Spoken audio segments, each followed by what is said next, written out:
cartag delenga este. Urbe latiricium infinit marmorem reliquit. Vini vec. Esse suai cenque fortunae. Cetere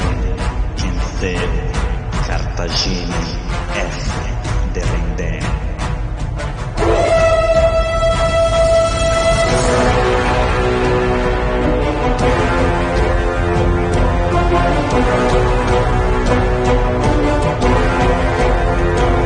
Alô amigos, alô galera, estamos de volta para o 100º episódio do podcast Roma Nua e Crua. Quem vos fala é Bruno Prandi, seu apresentador e editor deste humilde podcast. E para o nosso mural de recados... Mural de recados, Roma nua e crua.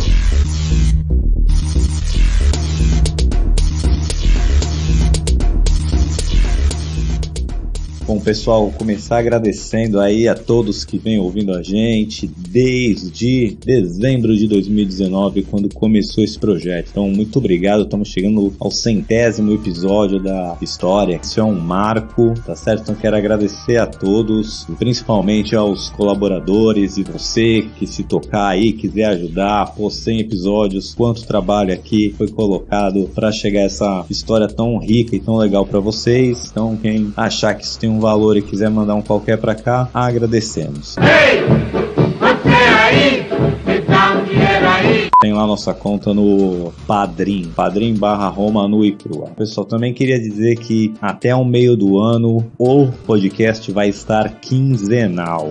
Infelizmente, pessoal, estou muito ocupado, quer dizer, felizmente estou muito ocupado. Estou no último semestre aí da minha segunda faculdade, preciso entregar TCC, então tá bem trabalhoso e também o bicho está pegando no meu trabalho, também tá sendo muito corrido, então não conseguirei fazer um por semana, estou sem editor, como todos sabem. Então, pessoal, este foi o Mural de Recados. Muito obrigado, chegamos no 100º. Um salve pra nossa tetrarquia!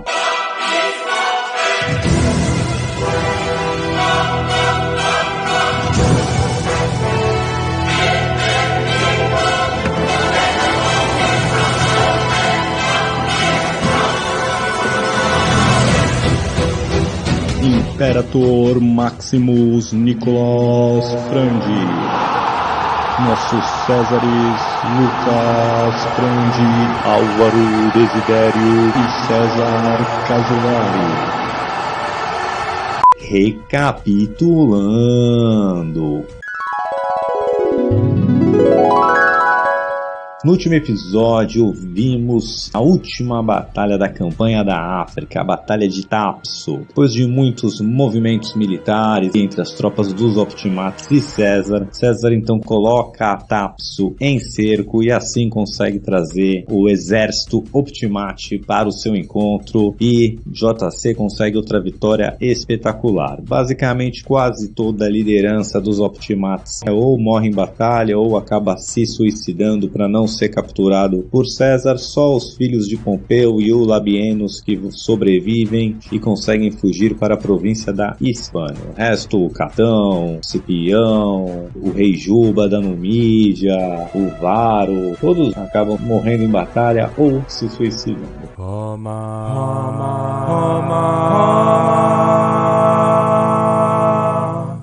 Roma nua e crua. Foram-se 3 anos desde que o JC cruzou o Rubicão e começou a Guerra Civil. Depois ele venceu batalhas ali na própria Itália, na Grécia, no Egito, na Ásia Menor e na África também. Então agora, finalmente, triunfante, podendo se declarar vencedor da Guerra Civil, o JC então volta para Roma para colher os louros da vitória. Apesar da vitória não ser absoluta, que o Labienus Labienus e os filhos do Pompeu que conseguiram fugir para a Espanha ainda vão dar trabalho. Mas por enquanto ninguém sabia disso. JC volta triunfante para Roma. Não há ninguém que possa vencê-lo. Todos os que o desafiaram perderam e ele chega soberano. Mas, apesar dele chegar depois de todas essas vitórias, ele ainda não tinha o poder absoluto, ele estava com um cargo de ditador, mas ao longo aí de toda a guerra civil, ele veio perdoando os seus inimigos, os inimigos derrotados, quem pedia pinico ele aceitava, e temos o exemplo do Cássio, do Bruto, do próprio Cícero. O pessoal pedia pinico para ele, voltava, ganhava o cargo de volta. Então, por exemplo, Túlio era senador, ainda era de certa forma oposição, mas agora JC estava no hype ali, né, no alto do seu poder. Ele chega e o Senado, então, pensando em achar uma maneira de deixar ele feliz, mostrar toda a subserviência possível, já vai estender ali por outros 10 anos a ditadura, o cargo de ditador para o César. Lembrando que ditador era uma provisão legal ali da Constituição Romana, vou chamar assim, mas que em casos de extrema necessidade elegia-se um ditador por 6 meses e esse cara teria meio que poder absoluto. O JC já ganhou aí, seguiu 2 anos seguidos com cargo de ditador, já era uma coisa estranha, agora tá uma extensão aí por mais 10 anos e além disso ele também vai ganhar o direito de ser cônsul por mais 5 anos, e dando poder geral para ele. Não só isso, né, outros poderes, por exemplo, de declarar guerra e paz também foi concedido para ele, que eram até então uma exclusividade do Senado. Presidir as eleições, que era uma função dos cônsules, emitir perdões, declararam 40 dias de ação de graça para o Júlio César, triplicaram a sua guarda e, lógico, aprovaram também 4 triunfos. JC poderia celebrar agora 4 triunfos, um para a Gália, um para o Egito, um para a Ásia Menor e um último para a África. Mas você deve estar se perguntando, e essa tal oposição, a galera que já tinha uma visão diferente, queria manter a república, esses perdoados aí do JC, como é que eles se comportaram perante isso? Não sei. A ideia das pessoas mesmo, da ala mais republicana, digamos assim, era que o JC estava no alto do seu poder, da sua popularidade, e que agora não tinha nada o que fazer. Era melhor dar um poder absoluto temporariamente, e a ideia era que com o passar do tempo ele ia fazer tudo, cansar e passar, deixar a república continuar, mais ou menos como o Sula fez, né? Deixa ele ali até cansar, daqui a pouco ele cansa, fica velho, arruma uma novinha e aposenta. Bom, apesar da esperança dos optimatos, a hora era puxação de saco para Júlio César, e a gente vai começar aqui falando um pouquinho dos 4 triunfos que ele celebrou, né? Vai ser celebrado em dias diferentes, lógico que vão ter grandes jogos e banquetes e festas na cidade, bancadas para o Júlio César, altos eventos e 4 triunfos aí para ele celebrar. Vou passar assim o básico de mais ou menos como funcionavam os triunfos nessa época, né? Era um desfile ali das tropas, dos conquistados, e depois abordo um pouquinho de cada um como foi. Bom, como é que era o desfile geralmente, né? Esse triunfo? Então primeiro passavam-se assim carruagens trazendo pinturas, quadros bem grandes, assim com cenas descrevendo a batalha. Então a cavalaria atacando, alguma coisa que fez a estratégia ser vencedora, algumas imagens mostrando como é que foi as batalhas ou a batalha principal. Em seguida vinha as carruagens trazendo os tesouros trazidos do povo conquistado. Então joias, ouro, escravos, animais, tudo que você conseguiu trazer, todos os espólios de guerra, você também ia marchar logo em sequência dessas batalhas. Depois vinham os prisioneiros de guerra, geralmente eram gente muito importante, a nobreza do país, os senadores, os reis, príncipes, essa era a galera que vinha entre os prisioneiros. E os animais e feras exóticos que tinham naquela localidade onde o povo romano saiu vencedor. Depois disso viria o general e por último as tropas. Então bora dar uma olhada em cada um desses triunfos. Então para começar as celebrações foi o triunfo da Gália. Esse é o mais legítimo deles, né? Porque em tese para você poder ganhar um triunfo você precisava ter trazido terras para a República, né? Ter anexado o território. E ali na Gália quase que dobra o tamanho da República Romana, é um território muito extenso, então justíssimo esse triunfo aí pro JC. Então começa normal, imagens das guerras, depois o tesouro, prisioneiros, né? Entre eles o Vercingetorix como o rei dos gauleses ali. Mas aí quando Júlio César vem na sua carruagem, todo glorioso, em frente o templo da deusa Fortuna, a roda da carruagem que ele estava quebra, ele cai no chão, tem que parar ali um tempo até trazerem uma carruagem nova para ele. Segundo a superstição romana, né, ou a fofoquinha da cidade, a galera já tá Será que a deusa Fortuna abandonou o Júlio César? Ele que sempre teve sorte, né? A deusa Fortuna era a deusa da sorte. Então, será que ele foi abandonado? Veremos. Mas continua depois também, chega no templo de Júpiter, ele sobe de joelhos, mostrando humildade, e depois na cerimonial ali, com o clímax ali do seu triunfo, foi ele esganar, enforcar ali o Vercingetorix, estrangular ele, cerimônia bizarra, mas era assim que fechou o triunfo do Júlio César.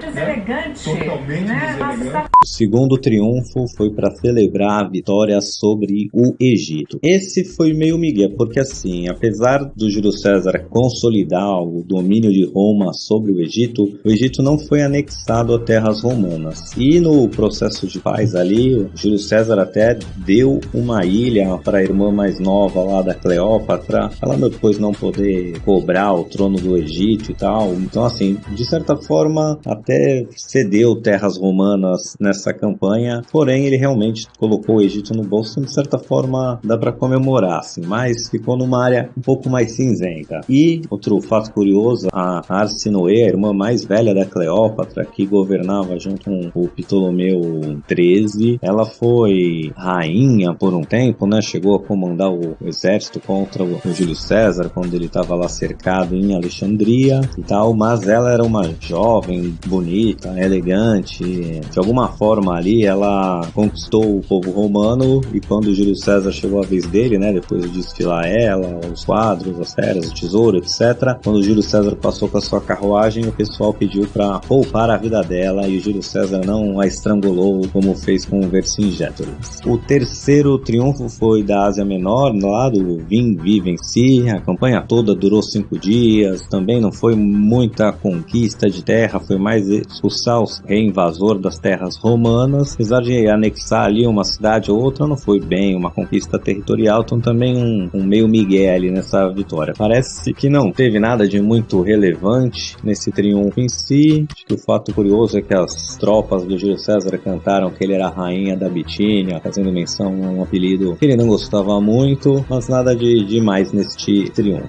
E por último foi o triunfo da África, que em teoria era para mostrar uma vitória sobre o rei Juba da Numídia, né? Esse era o Miguel, que ele estava fazendo um triunfo sobre o rei Juba da Numídia. Só que as primeiras carruagens ali que passavam com as pinturas, mostrando as cenas de batalha, mostrava cenas do Cipião se suicidando, do Catão se suicidando, e isso pegou super mal. A população ficou meio em choque, assim, como assim triunfo? Você vai celebrar a morte de Romano, ainda mais, né, figuras que representavam tanto a República como Catão, apesar de não ser um cara querido, era um cara que representava a República. Isso foi meio um choque de realidade pra galera, então começou mal o da África. Outro fato curioso é que ele trouxe um filho, um parente ali do rei Juba, né, uma criança de 6 anos, como o rei da Numídia, como o atual, já que o rei Juba se suicidou também, e também a multidão pediu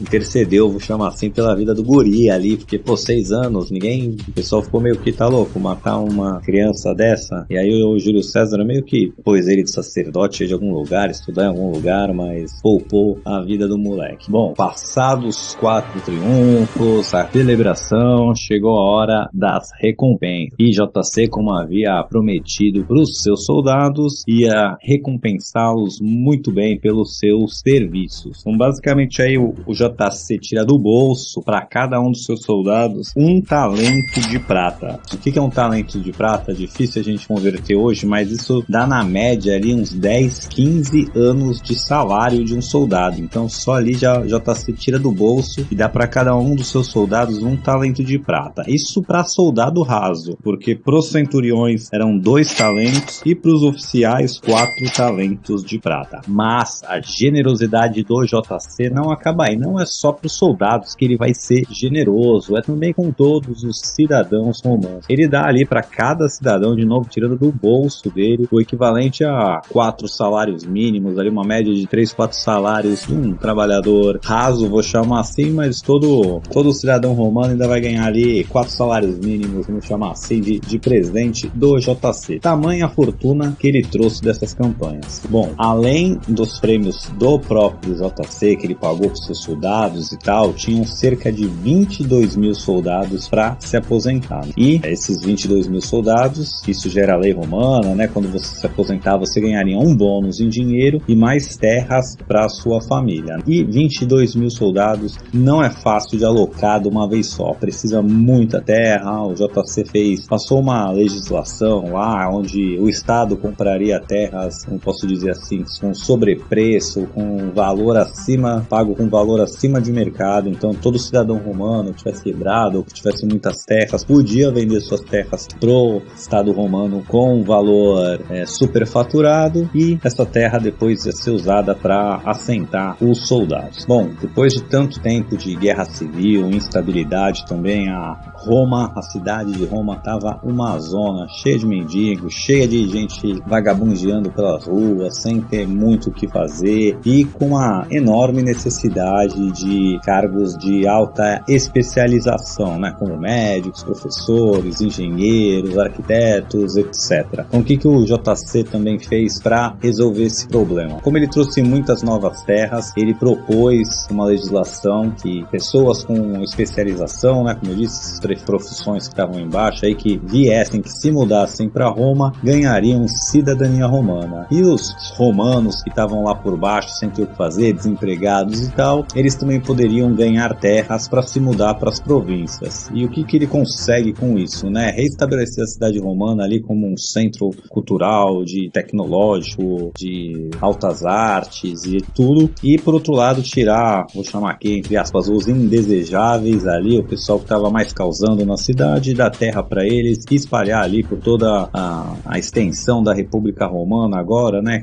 Que já abrangia 3 continentes, a Europa, a África e a Ásia. Outra coisa que causou com as guerras civis, né, e com a guerra civil, foi o Senado. O Senado teve várias figuronas mortas, outras que fugiram, outras que foram exiladas, e assim, o Senado tinha uma média de 300 pessoas, né, ele já estava, como posso dizer, capenga. Muitos desses senadores foram mortos aí por causa da guerra, fugiram, como eu disse, e o JC também, para, como posso dizer assim, angariar mais apoio no Senado, ele vai ampliar ali o Senado de 300 para 1.000 pessoas, né, para ter 1.000 senadores compondo ali esse corpo tão importante que era o Senado romano. Se antes o Senado era bem restrito à alta classe romana, já tinha pessoas itálicas ali, mas ainda era a exceção, não a regra. E JC, como se apoiou muito na elite itálica, né, não romana, para financiar sua guerra civil, ele então premia essa elite itálica ali de cidades menores da Península Itálica, promovendo eles para o Senado, dando cargo de senador para essa elite. E o JC vai um passo além, não só traz senadores itálicos, como também faz o impensável, que é trazer senadores da Gália. Ô louco, meu! E as províncias lá que mais apoiaram JC na sua campanha na Gália, as que já eram mais romanizadas, esses caras também vão ajudar a compor ali parte do Senado. E agora o Senado é composto por 1.000 pessoas, e a grande maioria delas totalmente leais a César, porque devem seu posto a ele. Outro problema do Senado da anêmico era a indicação de procônsules ou de governadores, né? Porque essas pessoas só podiam ocupar esse cargo de procônsul, geralmente imediatamente depois de serem cônsules, e como tinha muito dos cônsules ali morreram, como eu disse, o Senado estava menor, o JC então vai premiar amigos ali com esses cargos de governo, vai mandar até o Brutus governar uma província da Gália ali com 15 anos mais novo do que deveria, vai promover, criar uma honraria lá de semicônsul, alguma coisa assim, alguém que tinha, posso dizer assim, honrarias de ex-cônsul sem nunca ter servido para poder ser governador, procônsul de província. Lembrando que tem novas províncias, então também era uma dificuldade preencher esses cargos, e o JC vai pagando suas dívidas de gratidão e vai também ocupando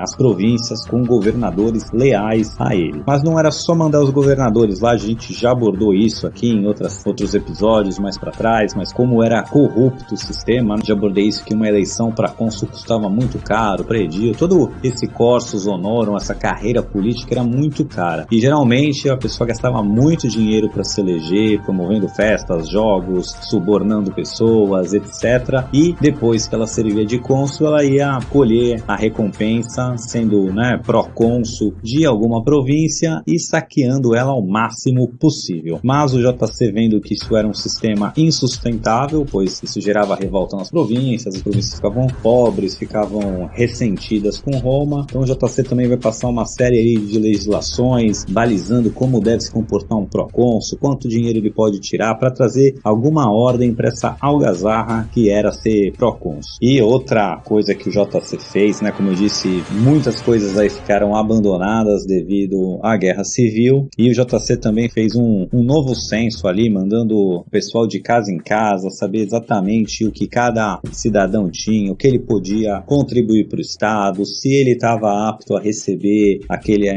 política do pão e circo, né, receber o que eles chamavam de grain dole, ou doação de grãos ali, grãos subsidiados, doados pelo Estado para famílias mais pobres, né, o Bolsa Família ali da época. E com esse censo que o JC fez aí em 46 a.C., ele consegue então reduzir, né, de 320 mil cidadãos que estavam lá aptos para receber esse grão de graça do Estado, ele consegue reduzir isso agora para cerca de 150 mil, economizando barbaridade ali para o Estado romano, para o cofre romano, porque tinha muita corrupção, tinha que subornar oficial para poder entrar ali no chamar de Bolsa Famílias aí para receber grão subsidiado do Estado e etc. Então, só com essa reforminha aí também já deu para economizar uma bela grana, e o JC tá botando o Estado romano em ordem. E não era só problemas políticos, problemas sociais que estavam ali permeando Roma por causa da guerra civil que se estendeu tanto. Outro problema era o calendário. E como assim o calendário era um problema? Bom, os romanos até JC, eles usavam um calendário lunar. Calendário lunar tinha 355 dias no ano, 356, era alguma coisa assim. O ano não batia perfeito com 365 dias. E para ir arrumando, né, para as datas não saírem ou não desalinhar as estações, etc., quando colher, quando plantar, quando guerrear, era a função do Pontifex Maximus, né, do sumo sacerdote ali de Roma, de incluir todo final de ano. Ele declarava que iam ter 10, 12, uma semana, sei lá, alguns dias santos para fechar o ano ali, alguns feriados, alguns dias sagrados, para então completar o ciclo anual e o calendário não se perder, né? A gente já chegou a abordar isso quando o JC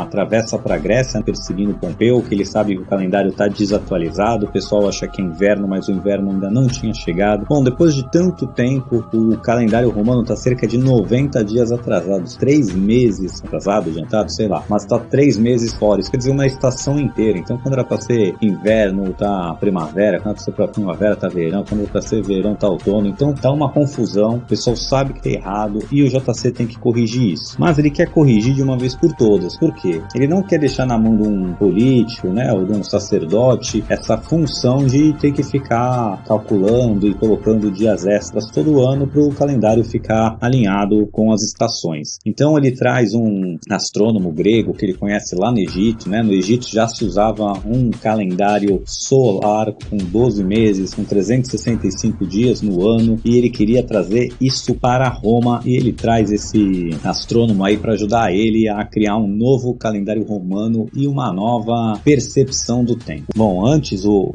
ano romano só tinha apenas 10 meses, né? Até se você pensar ali de setembro é de 7, outubro é de 8, novembro novembro é de 9, dezembro é de 10, olha só, pessoal. E aí, o mês de julho e agosto que vão entrar depois vão ser colocados ali no calendário, aí que o ano vai passar a ter 12 meses, é aí que também vai mudar para um calendário solar, com 365 dias e 6 horas. Isso mesmo, pessoal. JC fez os cálculos tão certinho que o calendário juliano foi mantido no Ocidente, aqui até o século XVI, quando o Papa Gregório fez uma pequena atualização, né, que a cada 100 anos você não tem um ano bissexto, ou alguma coisa assim, uma mudança pequena, mas o calendário juliano ficou em vigor no mundo até o começo do século XX, ali a Revolução Comunista na Rússia. Se você estuda no Ocidente e na Rússia, ali você vão ter datas diferentes, porque quando a Revolução estoura, a Rússia ali, czarista, ainda usava o calendário juliano. Então olha só como o cara era fera, ele arruma o Estado, ele vence as batalhas, ele é um ótimo advogado, ele é um ótimo ditador, e agora fez um calendário novinho para Roma, que é usado até hoje, com uma mínima correção aí do Papa Gregório no século XVI, e ele também tirou da mão dos sacerdotes ter que ficar arrumando o calendário, porque agora o ano ia ficar sempre alinhado com as estações, não ia ter que ficar colocando o dia santo no meio. Só que tinha aquele probleminha que eu falei, que já tinha cerca de 80 dias ali defasados, e JC, então, para começar o ano certinho, sem ter nenhum problema, ele vai adicionar esses 80 dias no ano de 46 a.C.